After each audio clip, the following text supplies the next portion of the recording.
කවදාවත් දරුවෙකුටවත් මේ නම කියලා කතා කරන්න එපා පින්නතුනේ.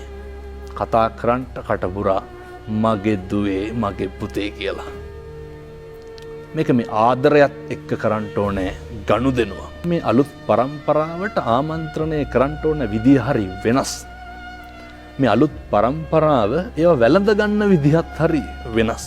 බොහොම සංවේදී දායක සිද්ධිය අපිට නිරන්තරයෙන් ඇහෙනවා. ඉස්සර ගුරුවරු දඬුවම් කරපු විදිය. ඉස්සර අම්මා තාත්තා දඬුවම් කරපු විදිය. අද ඕන තරම් ඔබතුමාලගේ නාලිකාවල ප්‍රවෘත්තිවලට කියනවා නේ ජංගම දුරකථනය පාවිච්චි කරන්න එපා කිව්වා කියලා දරුවා බෙල්ල වල දාගන්නවා.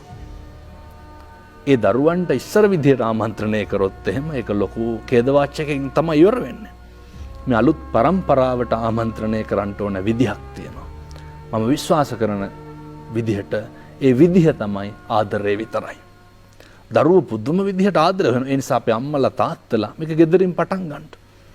තථාගතයන් වහන්සේට මම මූලිකව සිහිපත් කරනවා. පැන් ටික පූජා කරන එකේ ඉඳන් දරුවෝ සම්බන්ධ කරගන්න. ඊට පස්සේ දාන ටික පූජා කරන්න දරුවෝ සම්බන්ධ කරගන්න.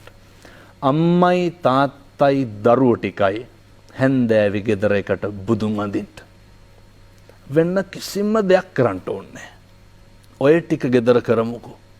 මේක සත්පුරුෂ පින්නතුන් හෙට ඉඳන්ම පටන් ගන්න. හෙට ඉඳන් පටන් ගන්න.